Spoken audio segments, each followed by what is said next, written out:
नमस्कार दोस्तों, मैं अमन स्वागत करता हूं आपके अपने YouTube चैनल एजुकेशन हब पे। आज है 18 जनवरी और चलिए जानते हैं 18 जनवरी से संबंधित कुछ इंपॉर्टेंट अपडेट्स।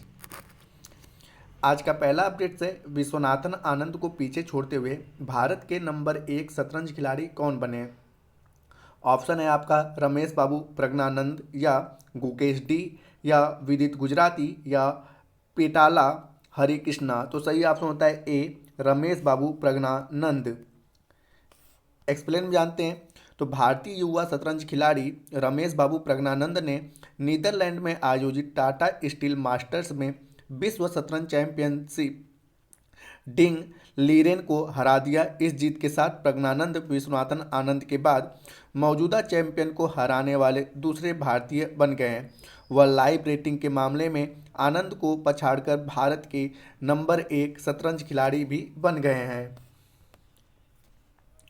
अगला विषय ग्लोबल फायर पावर रैंकिंग में दुनिया की सबसे शक्तिशाली सेनाओं में भारत की रैंक क्या है। ऑप्शन है दूसरे स्थान पे, तीसरे स्थान पे, चौथे स्थान पे या पांचवें स्थान पे। तो सही ऑप्शन होता है सी चौथे स्थान पे।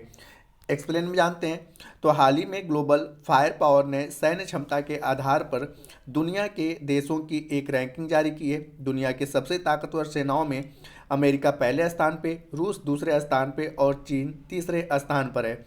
इस रैंकिंग में भारत को चौथा स्थान दिया गया। इस रैंकिंग में दुनिया के कुल 145 देशों को शामिल किया गया है। पड़ोसी देश पाकिस्तान 9वें स्थान पर है। इस रैंकिंग में सैन्य क्षमता का आकलन करने वाले 60 फैक्टर्स को शामिल किया गया है। अगला विषय साल 2023 के दिसंबर महीने के लिए प्लेयर ऑफ द मंथ का अवार्ड किसने जीता। ऑप्शन है विराट कोहली, सूर्य कुमार यादव, पैट कमिंस या जो रूट। तो सही ऑप्शन होता है सी पैट कमिंस। एक्सप्लेन में जानते हैं तो आईसीसी ने साल 2023 के दिसंबर महीने के लिए player of the month award की घोषणा कर दी है। सर्वश्रेष्ठ पुरुष का अवार्ड ऑस्ट्रेलिया के कप्तान पैट कमिंस ने जीता। वहीं सर्वश्रेष्ठ महिला क्रिकेटर का अवार्ड भारत की दीप्ति शर्मा को मिला। आईसीसी हर महीने इंटरनेशनल क्रिकेट में सर्वश्रेष्ठ प्रदर्शन करने वाले खिलाड़ियों को player of the month award से सम्मानित करता है। अगला विषय असम राज्य के सर्वोच्च सम्मान असम वैभव से किससे सम्मानित किया जाएगा। ऑप्शन है अमित शाह, रघुराम राजन, रंजन गोगोई या रतन टाटा। तो सही ऑप्शन होता है सी रंजन गोगोई। एक्सप्लेन जानते हैं तो असम के मुख्यमंत्री हेमंत बिस्वा शर्मा ने हाल ही में घोषणा किया कि पूर्व चीफ जस्टिस ऑफ इंडिया यानी कि सीजेआई और राज्यसभा सांसद रंजन गोगोई को असम वैभव पुरस्कार से सम्मानित किया जाएगा। असम वैभव राज्य का सर्वोच्च नागरिक सम्मान है। सीजेआई रंजन गोगोई की अध्यक्षता वाली 5 जजों की बेंच ने साल 2019 में अयोध्या राम मंदिर पर अहम निर्णय दिया था। अगला विषय महाराष्ट्र सरकार ने राज्य में पहले ग्रीन अमोनिया प्लांट के लिए किसके साथ समझौता किया है।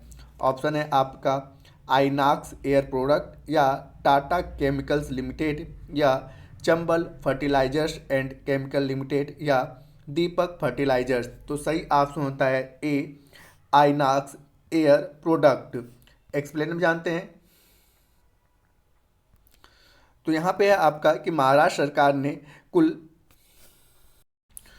सरकार ने 5 लाख एमटीपी की क्षमता के साथ राज्य के पहले ग्रीन अमोनिया प्लांट के लिए आइनॉक्स एयर प्रोडक्ट के साथ एक समझौता किया है। इस प्रोडक्ट पर कुल 3 बिलियन अमेरिकी डॉलर खर्च किए जाएंगे।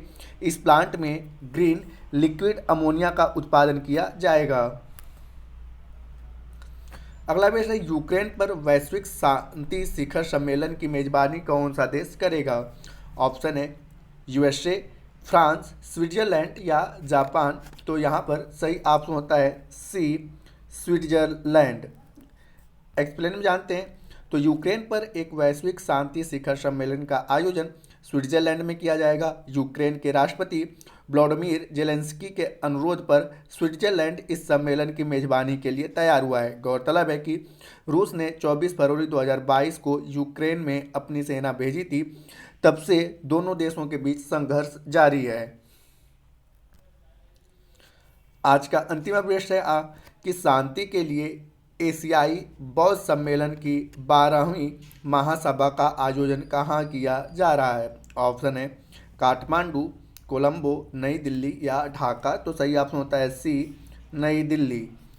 एक्सप्लेन जानते हैं। तो उपराष्ट्रपति जगदीप धनखड़ ने शांति के लिए एशियाई बौद्ध सम्मेलन की 12वीं महासभा का उद्घाटन नई दिल्ली में किया।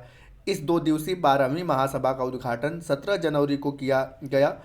खम्बो लामा समागिन गोम्बाजोन के अनुरोध पर साल 1969 में इसकी शुरुआत की गई थी। तो दोस्तों ये थे आज के करंट अफेयर्स के अपडेट्स। अब समय है पिछले सेशन में पूछे गए प्रश्न का उत्तर देने का। तो पिछले सेशन में पूछा गया था कि हाल ही में किसे एक्सपीरियन इंडिया के कंट्री मैनेजिंग डायरेक्टर के रूप में नियुक्त किया गया है? तो जिसका सही उत्तर था मनीष जैन। तो जिन्होंने भी सही उत्तर दिया उनके लिए बधाई। अब समय है आज के प्रश्न का। तो आज का प्रश्न है कि ग्लोबल फायर पावर रैंकिंग में दुनिया की सबसे शक्तिशाली सेनाओं में भारत की रैंक क्या है? ऑप्शन है दूसरा रैंक, तीसरा रैंक, चौथा रैंक या पांचवा रैंक। तो आप इसका आंसर हमें कमेंट बॉक्स में दे सकते हैं। आपके कमेंट का हमें इंतजार रहेगा। तो दोस्तों वीडियो पसंद आए हो तो वीडियो को लाइक करें, कमेंट करें तथा अपने दोस्तों के साथ शेयर करें।